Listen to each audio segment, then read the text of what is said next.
श्री भक्तमाल में भक्ति तथा ज्ञान के प्रकाशक आचार्य श्री मांडव्य जी, महात्मा मांडव्य के शाप से साक्षात धर्मराज ही विदुर रूप में उत्पन्न हुए थे। कथा इस प्रकार है। एक बार राजपुरुषों द्वारा पीछा किए जाने पर बहुत से चोर चोरी का माल महर्षि मांडव्य जी के आश्रम में रख करके स्वयं भी वहीं छिप गए। मुनि ध्यानस्थ थे, उन्हें इस बात की किंचित जानकारी नहीं थी, अतः राजपुरुषों के पूछने पर उन्होंने कुछ नहीं कहा। तब उन राजपुरुषों ने आश्रम में खोजबीन प्रारंभ की तो चोर एवं चोरी का माल दोनों ही बरामद हुए। फिर तो उनका मुनि पर भी संदेह हो गया और चोरों के साथ उन्हें भी राजा के सम्मुख पेश किया गया। राजा ने शूली पर चढ़ा देने का हुक्म दे दिया। अन्य चोर तो तत्काल मृत्यु को प्राप्त हो गए, परंतु महामुनि मांडव्य शूली के अग्रभाग पर बैठे हुए तप भी करते रहे। बहुत दिनों तक इस प्रकार तपोधन मुनि को शूली पर बैठे देख करके राज कर्मचारियों ने जाकर राजा से ये सब समाचार निवेदन किया।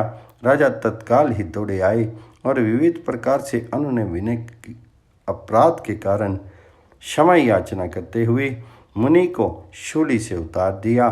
शूली की किंचित अनी शरीर में प्रविष्ट हो गई थी, जो निकालने का प्रयत्न करने पर भी नहीं निकल सकी थी, तो उसे उतना काट दिया गया। शूल की अनी को शीर में धारण करने से आगे चल करके इनका नाम अनी मांडव्य पड़ गया।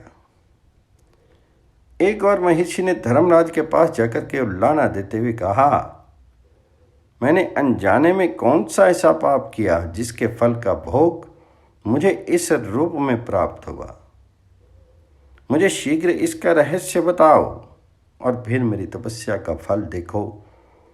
धर्मराज ने कहा, आपने बाल्यावस्था में एक पतंगे के पुच्छ भाग में सींग चुभो दिया था, उसी का ये फल है। तो ऋषि ने कहा, एक तो बाल्यावस्था में धर्मशास्त्र का ज्ञान नहीं होता, दूसरे तुमने थोड़े से अपराध में मुझे बहुत बड़ा दंड दिया है, अतः मैं तुम्हें शाप दूंगा। धर्मराज ने कहा कि यदि आप मुझे शाप ही देना चाहते हैं तो कृपा करके राजा, दासी पुत्र एवं चंडाल होने का शाप मत दीजिएगा। मुनि ने क्रुद्ध होकर के तुम तीनों हो जाओ, इसी शाप के फलस्वरूप धर्मराज ने राजा युधिष्ठिर, दासी पुत्र विदुर एवं स्वपक्ष भक्त के रूप में जन्म लेकर के मुनि के शाप को सफल किया।